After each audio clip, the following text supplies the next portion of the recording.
Hey guys, it's Staxer609, long time no see for old subscribers. Don't worry, I plan to get more active on making videos again. Last summer, I have built a gaming PC and bought some games off Steam and Origin. If you wish to play with me, my Steam ID is SinPunisher and my Origin ID is NoodGuy.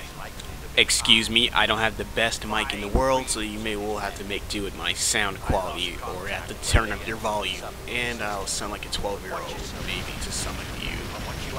Okay, let's get started. Now, I'm going to be talking about a discussion that's been on the internet. PC gaming versus console gaming. Yeah, I know, it's a debate that I've been sucked into for a bit. I'm going to start with the console gamers' views. I have saw a lot of their views on PC gaming are based off ignorance or dated experience. You see typical arguments such as you can't game on the couch, you can't use a controller, PC has no games, PC only has RTS and MMOs, you have to upgrade every time new hardware comes out, you have to upgrade update your drivers, or tweak your games. If you have actually done modern PC gaming, you know this is bullshit, pardon my language. Newsflash, you can use a controller on PC, the majority of titles natively support it. Don't believe me? I can easily name over 30 games that support controllers in their comment sections. If you like. If you think PC has no games or only has RTS and MMOs, you display how little you know about PC gaming's exclusive library. The PC has more games than the consoles on a yearly basis that are A to AAA games in all genres.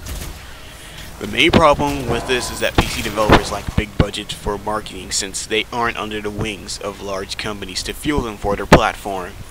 Like first-party developers on consoles. Since they're financed by Sony, Nintendo, and Microsoft, the PC is an open platform, so no manufacturers feel the need to invest into first-party games, since it won't be able to sell their hardware since, say, people with AMD rigs would have bought Project Offset with AMD CPUs instead of Intel's. Developers lack marketing budget can also be a good thing, then they'll put all their money and focus into actually developing it. Take a look at The Witcher 2. You may think that game has a big budget, but in reality it has a budget of $8 million. PC developers are starting to make the best out of so little they have. This is a very easy to do since there is no entrance fee to put your games on PC. You could simply download Unreal Development Kit or CryEngine 3 Development Kit and develop your own game. As for the upgrade every year argument, sorry, but it's not true. It may apply to the first 2 years of a generation if you don't own high-end hardware, but after that you've pretty much set on achieving better visuals in the consoles. The PS3 was destroyed before it even got released by the 800 GT, which was when PC then did its massive leap ahead of consoles. Just because new hardware is out doesn't mean you have to buy. Remember, PC is a revolving platform. So, as the hardware evolves, so do the standards of games. What was considered max settings or high-end at the beginning of this generation can now be considered low settings because you can see more powerful hardware is around, which raises the technical standards. Upgrading is simply an option. If you claim PC game is expensive because you have to upgrade so much, stop doing it. You simply play on settings your current hardware is capable of, instead of crying that dated hardware can't play games at the same settings as advanced hardware. I want to slap someone when they cry that their 8800 GT can't play Battlefield 3 on Max when it was clearly designed for people with stuff like a GTX 570. To those that bring up you have to update your drivers, I ask you, are you 5 years old or something? Updating your drivers can simply be done in a matter of minutes. For AMD users, Steam can do it automatically for you. As for NVIDIA users, Steam can direct you to their site with everything already set, or you can just go on NVIDIA's website and have them auto-detect your PC so they'll put up the latest drivers on your system up for you. You can game on the couch. I'm sure you all have an HD TV in your living room now. Simply hook your PC up to that.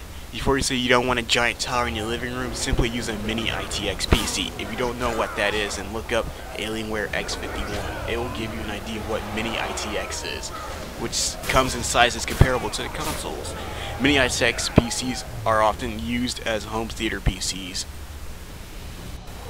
As for the tweaking graphics argument, pretty much all games on the PC today can auto-detect your hardware so they can automatically put up optimal settings for you.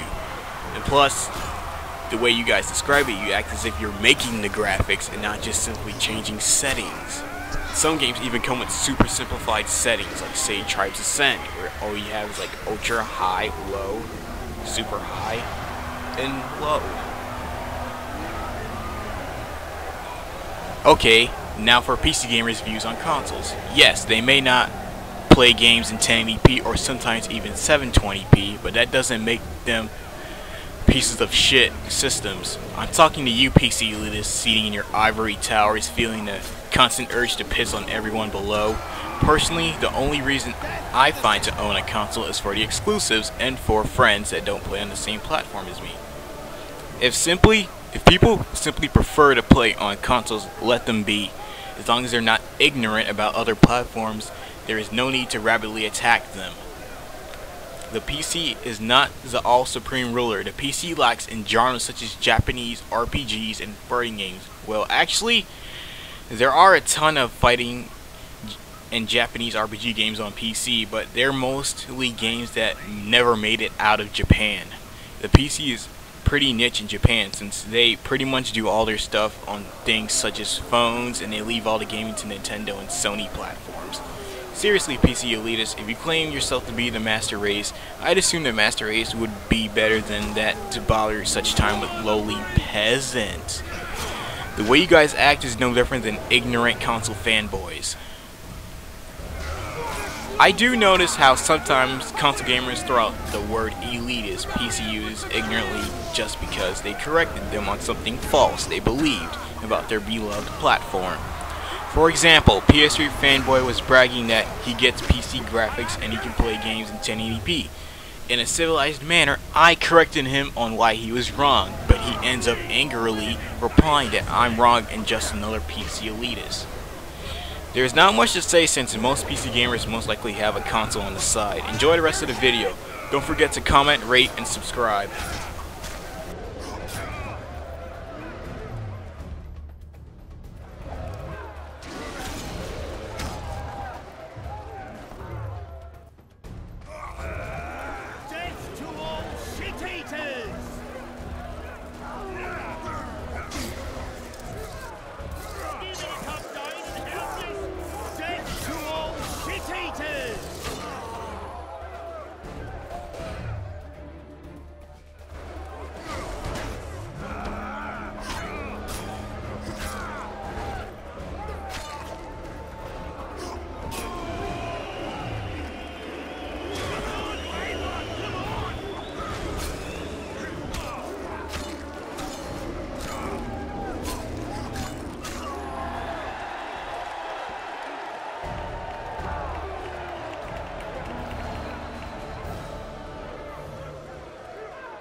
Need a companion in the arena?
You should work on your dodges.